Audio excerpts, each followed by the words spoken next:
Olha, está lá, dentro desse contexto, nunca se compraz em destacar os defeitos alheios. Olha, respeitar os defeitos alheios. Eu não gostaria de ter os defeitos que eu tenho, mas eu não consigo ser o que eu não sou. Eu costumo dizer, eu sou carente de reencarnações, para a gente poder estar eliminando os defeitos. Mas vamos lá, olha, por que, que as pessoas criticam muito mais do que elogiam? Aqui entre nós, as pessoas sem perceber, inconscientemente, deixou, por que, que deixou ligado? E pá, sabe? Enfim, a gente tem que refletir, vigiar os pensamentos e sentimentos, é isso. E por que isso acontece? Tem a ver com excesso de críticas em nossas residências. Nós éramos crianças, esponjas, e víamos nossos pais, críticas, criticando parentes, né? E pá, e poucos elogios. Oh, cultura antiga, que repercute isso, né? Não é só no Brasil, não. De acordo com o psicólogo norte-americano Rick Hanson, o cérebro pode funcionar como uma esponja, mesmo adulto, tá? Capaz de repelir o que é positivo. Ah, positivo, não dá o dever de moral. E reter o que é negativo. Por isso que não é aconselhável limpar o celular antes de dormir. As pessoas dormem com negatividade e vão aí para determinados ambientes, o plano espiritual, que menos imagina. Ingenuidade. Ou seja, temos a tendência a valorizar mais aquilo que perdemos do que o que ganhamos. Nas famílias, em todo lugar, nas empresas, em todo lugar, nos países. Então é a mesma conversinha. Não fala sobre os ganhos, fala sobre as perdas. Nós não temos preparo para as perdas. Tem pessoas que numa perda se perde. Lógico, numa perda se perde. Por outro lado, por que, que tem pessoas que não gostam de elogios? Sabe? Tem pessoas, sim, pessoas com baixa autoestima. A baixa autoestima é um dos principais motivos, um dos principais, tem outros, da dificuldade em aceitar elogios. A pessoa com baixa autoestima, ela se vê o tempo todo sob um véu negativo. Por isso ela tem dificuldade em acreditar quando os outros valorizam qualidades nela. A baixa autoestima tem a ver com não ter recebido elogios durante a infância. Nossos avós e pais não tinham o hábito de falar eu te amo, abraçar. Hoje já se peca no excesso. Não estou generalizando. Por favor, não dá para generalizar. E mesmo falta de incentivos, falta de carinho na escola, muitos professores despreparados, castigos frequentes, principalmente muitas famílias sem educação nas periferias, longe realmente do progresso intelectual, sofrer intimidações, padastro, aquela coisa toda que a gente conhece, que é muito comum num planeta de prova e expiação.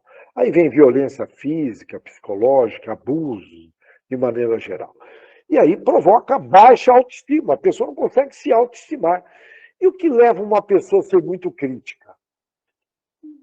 Se vocês pararem para pensar, tem alguém aí na família que é crítico, sabe? Perfeccionista, só olhando e não consegue agradecer, ver nada de positivo. Sempre tem, sempre tem.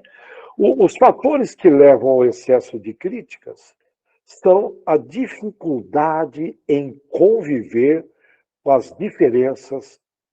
As diferenças, lembrando que diferenças não são defeitos. Tem gente que confunde. Acho que a diferença é defeito. Não é. A pessoa só é diferente. Isso não é defeito, irmão. Acorda, irmão.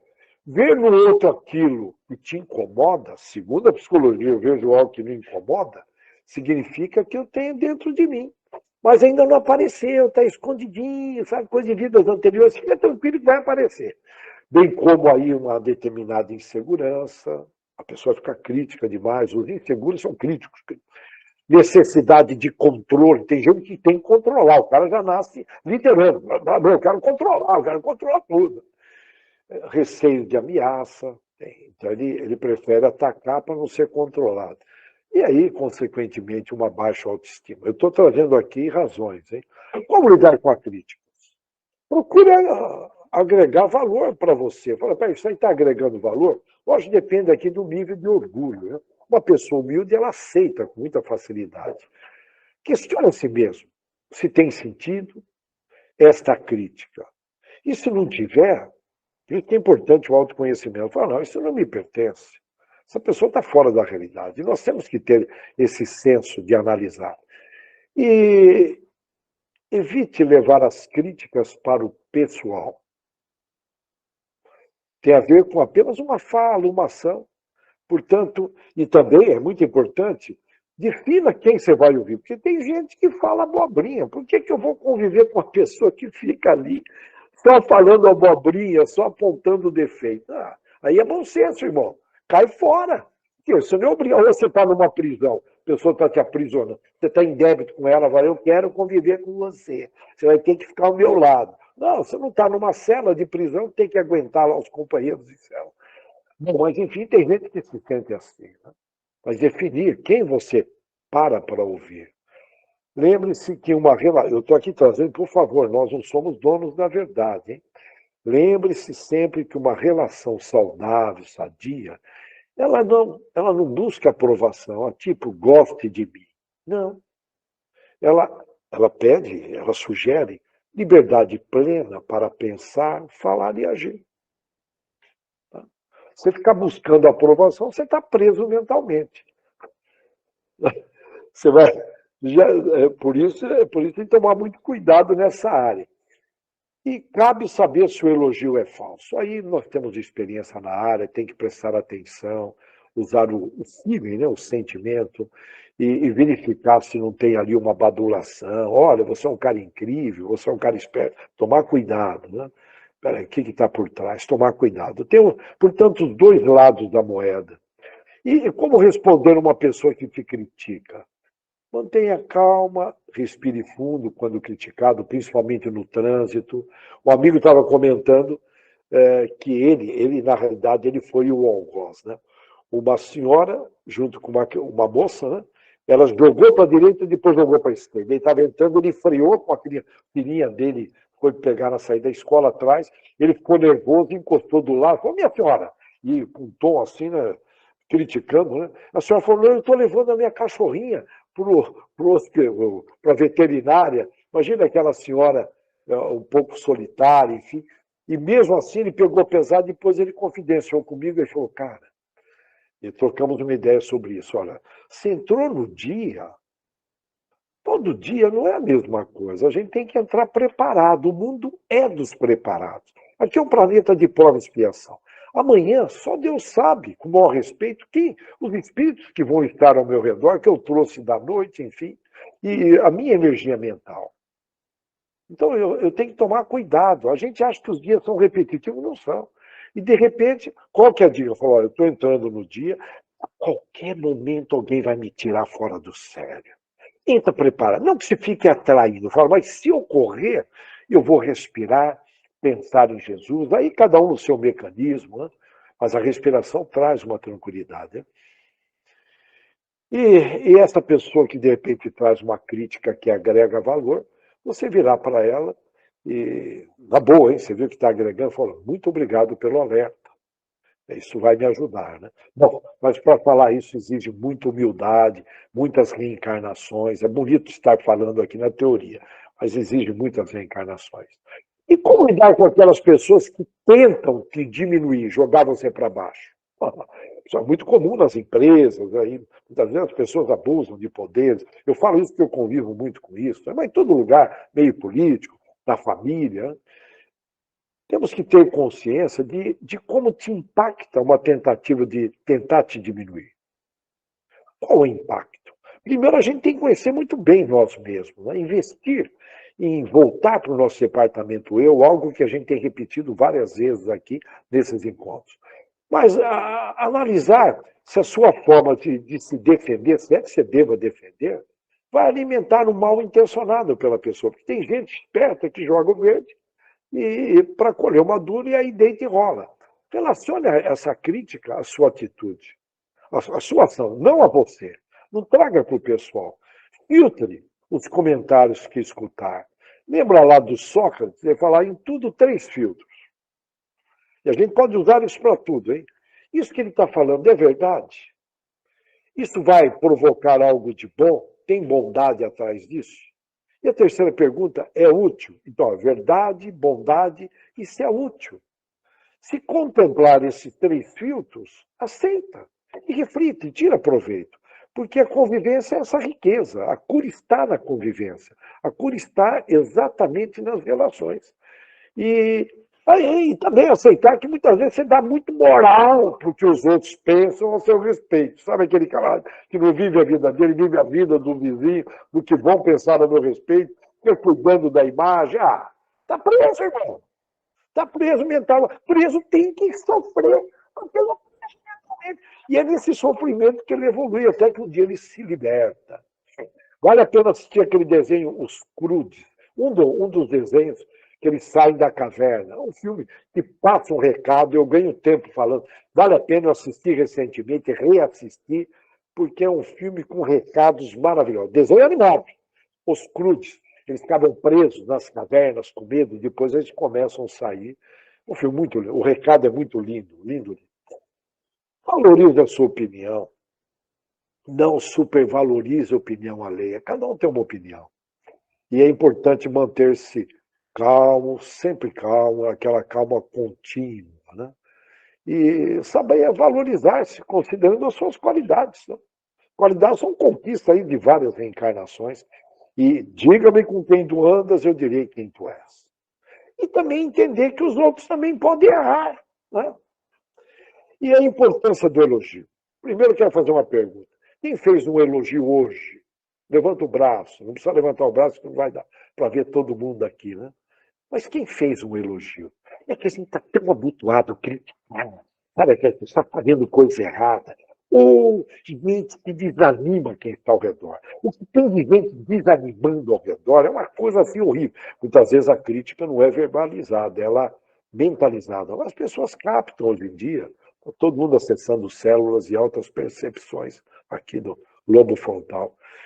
Elogiar é saber interpretar um determinado comportamento, é uma maneira de reforçar as qualidades que a pessoa possui.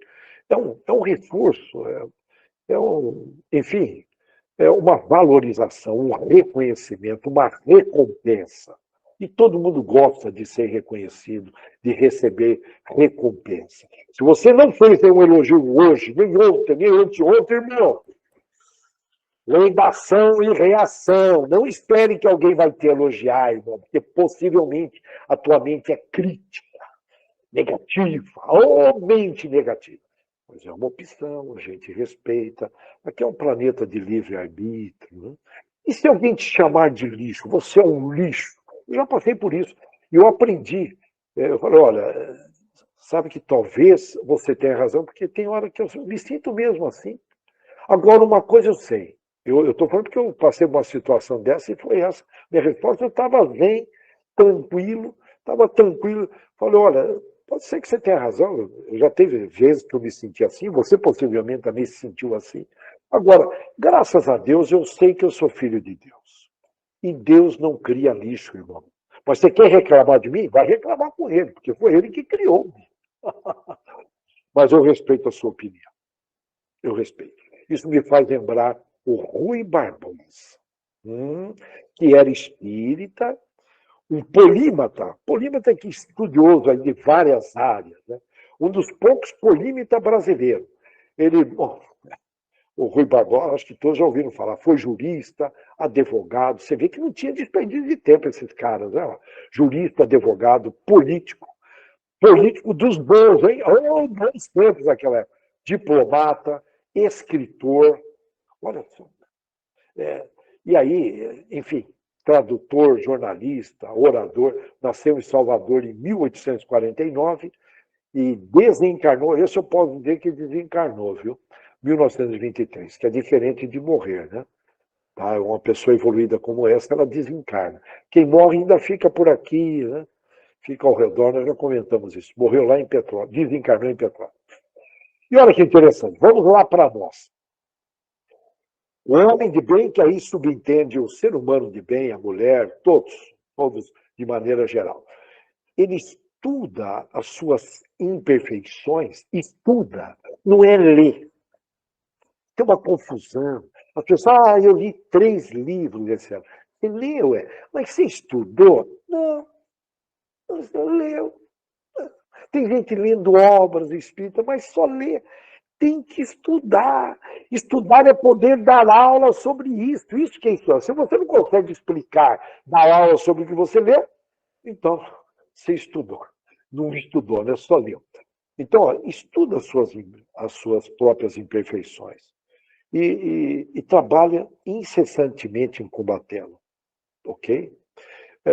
Evita de querer cuidar da vida dos outros. Cuida da sua vida, que já é muito, irmão. Nós estamos aí atrasados, os espíritas trabalhadores da última hora.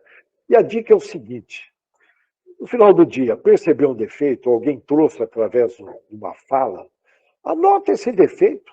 Aqui não tem ninguém anotando. Quem estiver anotando, depois me avisa no final. Eu lembro que os melhores alunos dos cursos que eu fiz, todos anotavam. As pessoas não anotam. Olha que ideia boa, mas não anotam e perde. É um desperdício de tempo. É um desperdício de tempo. Na boa, hein? Eu acho, na minha opinião, vocês não precisam concordar. Tem que anotar, cara, o defeito. E traçar um plano de ação. Plano de ação, sim. O que eu vou fazer para superar esse defeito? Olha, eu não tenho conhecimento. Eu vou conversar com quem já passou por isso. Eu vou pesquisar no YouTube, no Google, e traça ali, fala, olha, em 3, 4 meses, como aí, quero fazer um curso de inglês. Olha, em 5 meses eu quero estar falando inglês. Pronto. Você traça um planinho de ação, vai lá fazer um curso, fica estudando.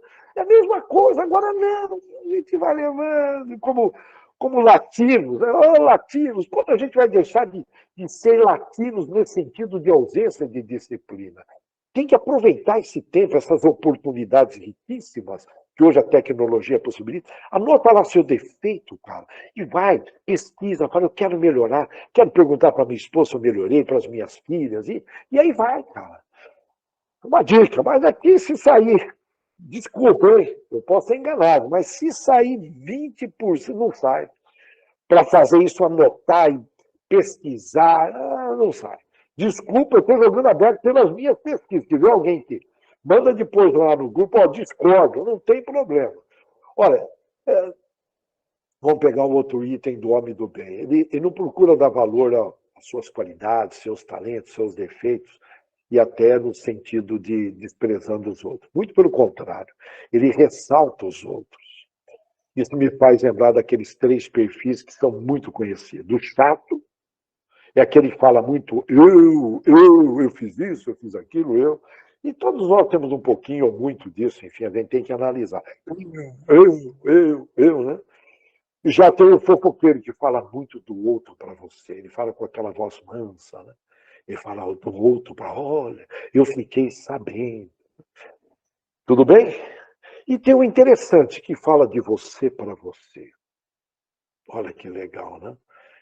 Que se preocupa, esquece. E aí, como é que você está? Puxa vida, olha, eu me lembrei de você, tem um texto e tal. Percebeu?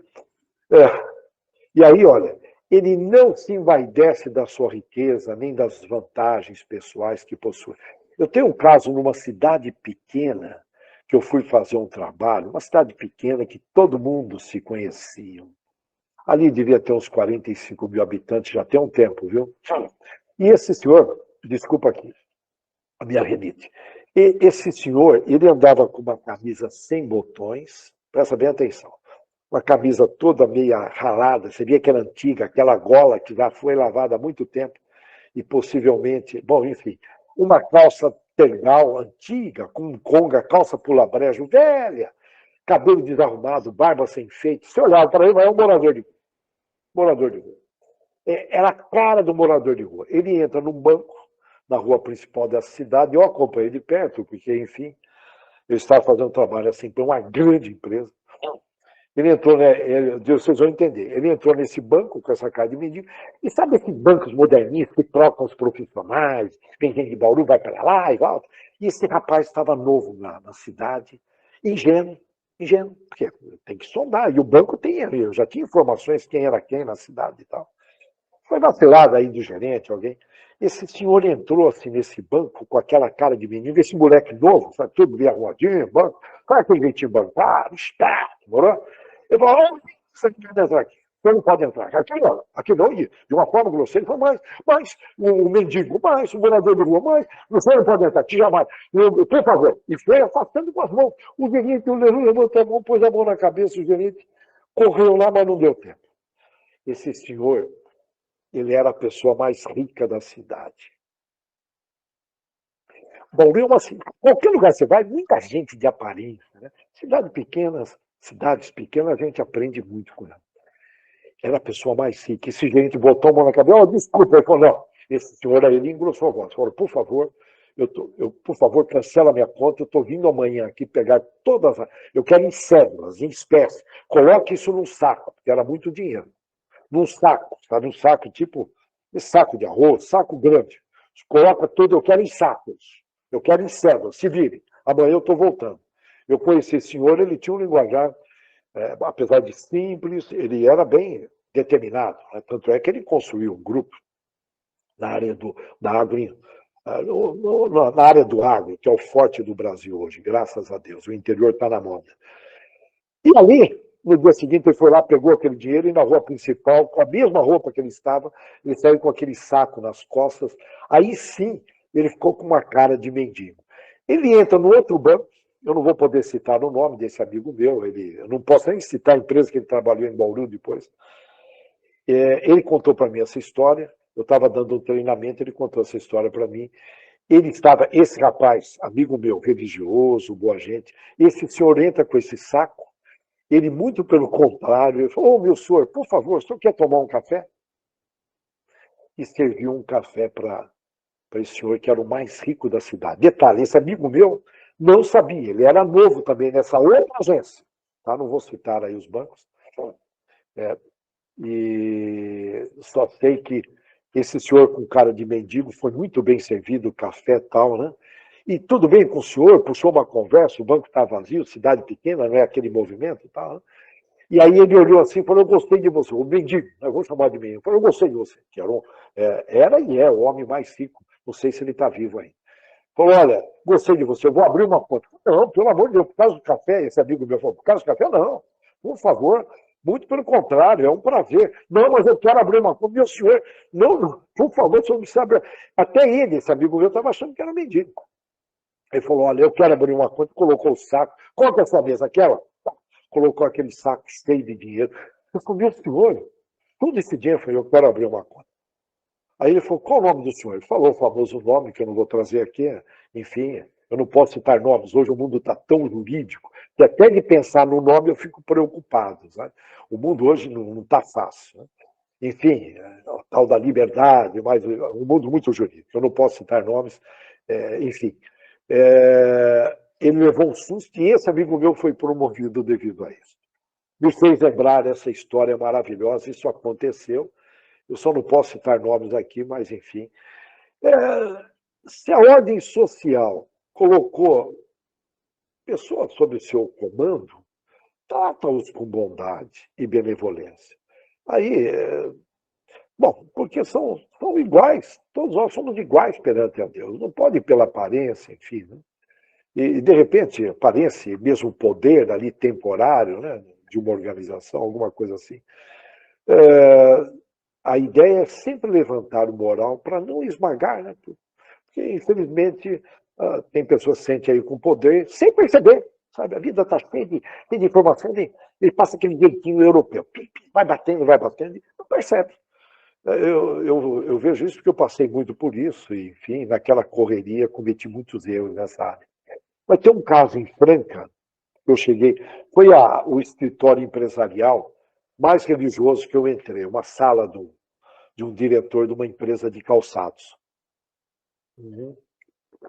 E ele tinha assim do lado, eu já comentei essa história, mas vou repetir porque é interessante. Lado esquerdo tinha um pedestal com uma Bíblia, lado direito Nossa Senhora Aparecida, se eu não me engano, com uma vela acesa. Ele olhou para mim sorrindo, começamos a conversar, e ele fez uma pergunta para mim, ele falou, Davidson, eu descobri que tem um funcionário roubando os sapatos. Ele leva, de repente, um par por dia. Eu já venho percebendo ele roubando. Queria saber a sua opinião. O que você acha que você deve fazer? Vai acompanhando, hein? Olha, Olha ali a aprendizagem que eu tive. Falei, olha, você tem tempo para recuperar? Ele falou, eu não. Não é fácil. Se é uma pessoa cleptomaníaca, sabe pessoas, portanto, eu não sei dizer. Tá? Ele tem um bom salário? Tem, mas está roubando. Então, a gente começa a deduzir. Ó, na minha opinião, se convida ele para sair, não fala isso, porque juridicamente é um mundo complicado.